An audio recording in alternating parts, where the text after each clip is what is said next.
దేవుడు ఫలము ఆశించినప్పుడు, ఆయన ఆకలి కొనినప్పుడు దానికి సంరక్షణ లేదు, దాన్ని సాగు చేసేవాళ్ళు లేదు.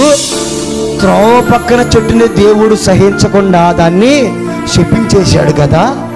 మరి నువ్వు కంచగలిగిన తోటలో ఉన్నావు, సత్తువ కలిగిన సంఘంలో ఉన్నావు, అభిషేకం కలిగిన దేవుని సేవకుని మందిరంలో ఉన్నావు. అనుదినము కూడా నీకు వాక్యం ప్రకటించబడుతుంది. కుటుంబ ఆశీర్వాదాల ద్వారా రకరకాల ఎరువు వేయబడుతుంది. అని అంటాడు, 3 సంవత్సరాలుగా వచ్చి ఫలాన్ని వెదుగు చూస్తున్నాడు, కానీ ఫలమేమి కూడా దొరకలేదా? దేవుడు త్రోవ పక్కన ఉన్న చెట్టునే సహించలేదు. మరి నువ్వు తోటలో ఉన్నావు కదా, కంచె కలిగిన తోటలో ఉన్నావు కదా, సత్తువ కలిగిన సంఘంలో ఉన్నావు కదా. ఒకవేళ ఇప్పటికీ నీలో ఫలింపు లేకపోతే ఇదిగో మందిరంలో నుండి ఒక నది బయలుదేరుతూ ఉంది. Praise the lord, hallelujah.